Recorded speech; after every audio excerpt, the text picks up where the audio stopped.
Diálogo Cósmico, Namastê, pessoal. Pessoal da TVJ, lá São Tomé das Letras, o Joel e a Karen, meu namastê a todos. Pessoal que me assiste no YouTube, meu namastê. Hoje eu vou falar um pouco sobre uma coisa que me ocorreu há muitos anos. Eu fiz há uns anos atrás, não há muitos anos, em 2012, 2011 para 2012, eu fiz várias sessões de hipnose com a Cássia Faria, né? E muito interessantes aquelas sessões de hipnose. Eu não me lembro qual delas, entendeu? Que era na época daquele história do calendário maia, das eras dos calendários maias, né? E que o calendário maia acabava em 2012, né?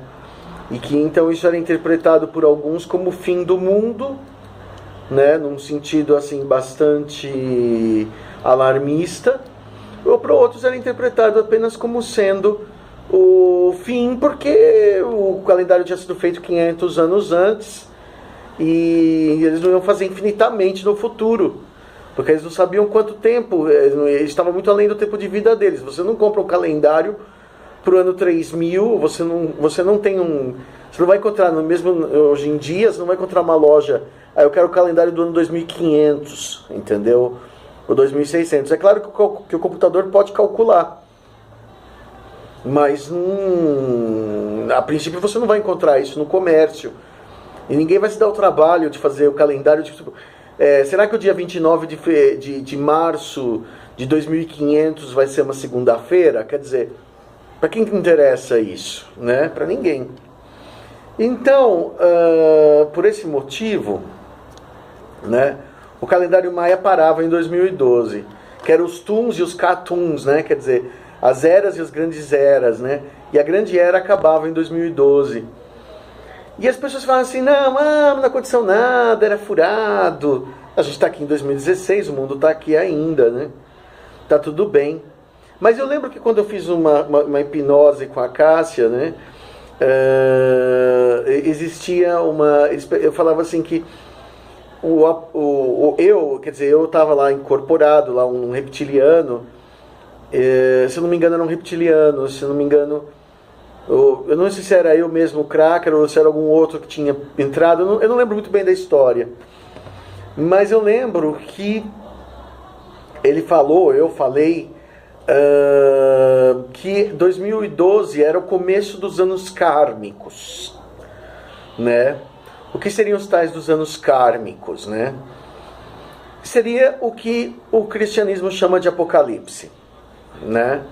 Então, por exemplo, os anos kármicos seriam os anos de ferro, né? A gente observa que de 2012 para cá as coisas pioraram muito, né?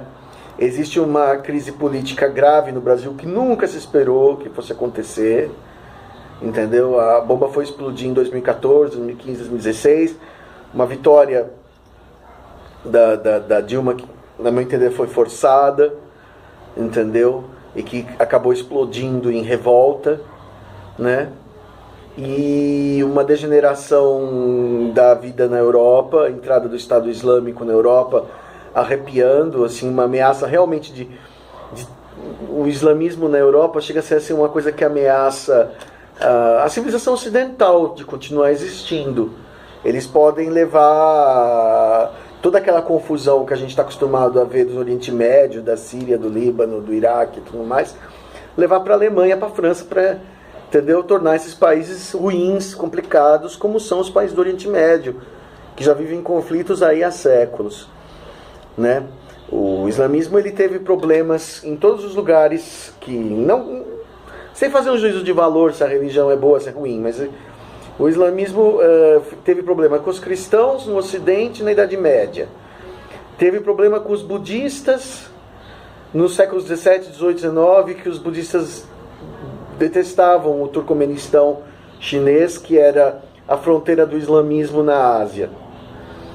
Na Índia, conflitos entre cristãos e muçulmanos chegaram a criar o Estado do Paquistão, que até hoje tem uma arma nuclear apontada para a Índia é uma para ele, né?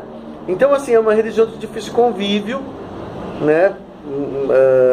Não é aberta, não dá para dizer que é tolerante, entendeu? Então, Então a gente está vendo talvez o que eu acredito que seja o que o Nostradamus falou, que é o Armageddon, o Armagedon.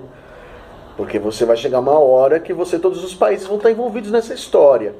Ou você vai estar contra ou a favor. Então você tem duas forças hoje, né, que eu chamaria de apocalípticas.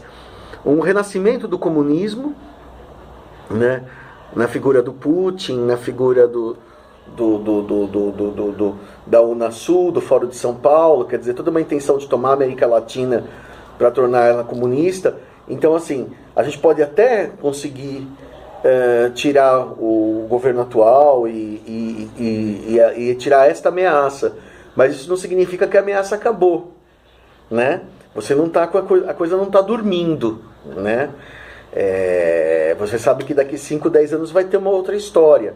Eles podem entrar, a esquerda pode tentar uma nova investida comunista num outro partido, que seja a Rede, o PSOL, blá, blá, blá, blá, blá. Pode acontecer mil coisas para você, por exemplo, queimou o PT, entra outro, entendeu? Com outra intenção parecida. Então, por exemplo, a gente tem que ficar muito preocupado, entendeu? No Brasil, o mais que ameaça o nosso continente, a Argentina, o Brasil, o Uruguai e tudo mais, é essa tentativa dos socialistas de garfar a América Latina, como conseguiram muito bem na Venezuela. Agora, no caso da Europa, né, o grande sofrimento está sendo conflitar, né, aquilo que a Idade Média, o que os espanhóis fizeram em 1500, né, 1492. Você sabia que a América foi descoberta em parte porque os muçulmanos foram expulsos da Espanha? Quando os muçulmanos foram expulsos lá de Granada, lá no Alhambra, todas aquelas riquezas dos árabes e tal, dos califas, foi para a rainha Isabela. Então, uma grande parte daquele dinheiro foi que financiou as navegações, né? Então, por exemplo, quando os cristãos conseguiram expulsar os muçulmanos lá da Península Ibérica, né? E tiveram uma certa paz, né? Porque tem uma fronteira aquática, né? Com a África do Norte, para poder iniciar as navegações, para poder... Se tivesse continuado do jeito que está, provavelmente não teria havido a descoberta da América, né? Colombo não teria ido. E então, por exemplo, todas essas coisas mostram que a gente está assim, numa situação muito grave. Por exemplo, parece que tudo que havia de conflito no mundo, que é a esquerda versus a direita, o Islã versus o Ocidente, vamos dizer, porque na verdade os orientais extremos, os budistas, os hindus, na verdade estão aliados com o Ocidente, né? Então, assim, a China, tal, assim, a China e a Índia, politicamente não, a China não, mas, por exemplo, em termos de cultura, eles não querem acabar com a cultura ocidental, né? Pelo contrário, se ocidentalizaram, né? Então, assim, você não tem assim uma tentativa de acabar com o Ocidente da parte da Índia, por exemplo, né? Eles estão mais ou menos de boa. Mas, por exemplo, o Oriente Médio tem esse problema de achar, por exemplo, eu já ouvi falar assim, a mulher ocidental, ela não cobre o rosto, ela é uma prostituta. E ela não é uma prostituta, ela só é de uma outra cultura, né? Então, por tudo isso, a gente está realmente passando por aquilo que o Chico Xavier chamou de data limite. Que se a gente não se destruir até 2019, realmente é um milagre. E realmente você pode dizer que a gente passou uma prova de fogo. Desses 2012 a 2019, né, é o que o reptiliano falou, o reptiliano ou a entidade que estava incorporada, a gente nunca sabe dizer ao certo se você está falando por alguém ou se é você falando. É uma coisa muito gozada, às vezes na hipnose. Você tem uma confusão de identidade, você não sabe mais onde você acaba e começa o outro. Às vezes, pelo menos eu tinha esse problema. Às vezes eu não sabia se eu era eu ou se eu estava falando uma coisa que alguém estava me dizendo. Entendeu? Então nessa hora, vamos dizer que eu era o Cracker falando, portanto eu mesmo, né? Eu estava eu falei, então vamos dizer assim, esses são os anos kármicos, né? Quer dizer, os anos kármicos seriam os anos assim da purgação, né? Como foi a Segunda Guerra, foram anos altamente kármicos, a Primeira Guerra, só que foi foi local, né? Ou mesmo a separação da Índia para o Paquistão é altamente kármico, né? Por que é altamente kármico? Por que uma guerra é uma coisa altamente kármica?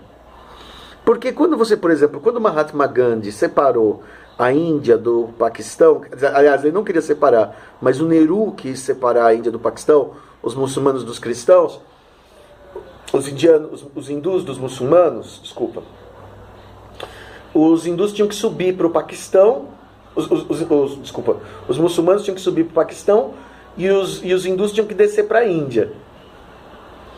Só que nos trens, caravanas dos dois lados paravam e matavam um monte de indiano matava muçulmano, muçulmano matava indiano. Mais indiano matava muçulmano, era mais comum. Hindu, né?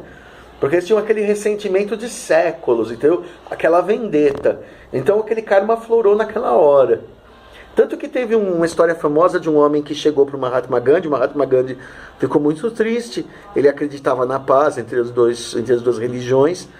E ele colocou que fez uma greve de fome. Aí o homem falou assim para ele: Mahatma, eu peguei uma criança muçulmana, né, um hindu fez isso, e bati a cabeça dela na sarjeta e bati até quebrar, e depois amassei com o meu pé como se fosse um tomate. O que o senhor acha? Qual é meu karma? O que vai me acontecer na próxima vida? Como que eu limpo isso? Né? Aí o Mahatma Gandhi falou assim: meu filho, ele falou assim, existe uma forma ótima para você resolver isso agora, nessa vida mesmo, e morrer sem karma. Ele falou assim: qual é? Né? Porque uma coisa matou de uma criança indefesa, uma coisa gravíssima. Aí o Mahatma falou assim: adota uma criança muçulmana e educa ela dentro da religião dela. Né?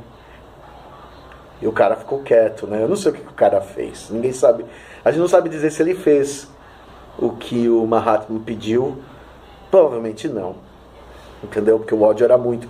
Quer dizer, falou assim, se você tirar o ódio do teu coração, até tudo bem, né?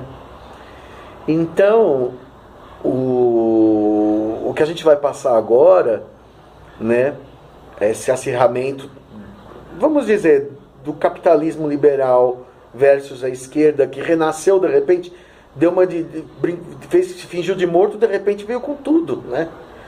De repente começou a mostrar as garras, pôs manguinha de fora. Aqui na América Latina, nos Estados Unidos, na Europa, o terrorismo islâmico, né? São duas fronteiras, são três mundos, né? O mundo socialista, o mundo capitalista e o mundo islâmico entrando em guerra. Um contra dois ou dois contra um, né?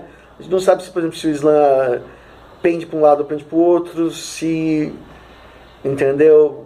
Se eles veem o capitalismo como inimigo comum ou não, entendeu? Alguns vão ver, alguns não vão ver. Ou seja, isso dá o Armagedon. Isso dá o Apocalipse.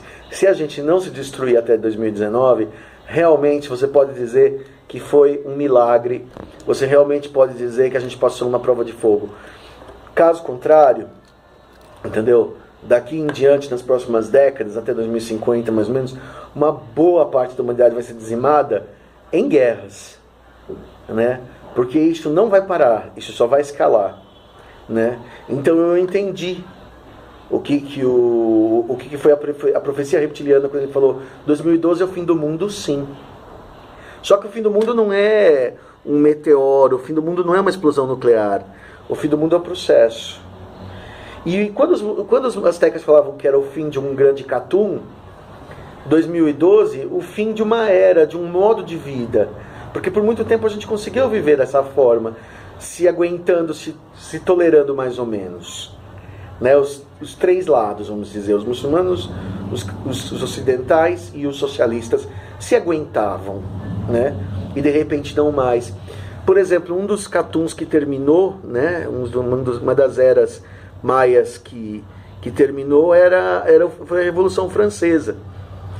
Era um fim de era também maia, 1792, 1789, 1792. Também não é uma coisa que aconteceu num dia, né? Quer dizer, foi um processo de uma década tal, mudou da monarquia absolutista para as democracias ocidentais e modernas e para o capitalismo atual. Quer dizer, teve uma nova era, que não começa num minuto. E não começa com a morte da Maria Antonieta ou do Luís XVI. É uma coisa maior, é uma coisa que demora um tempo. Você pode marcar que a Revolução Francesa é o primeiro passo.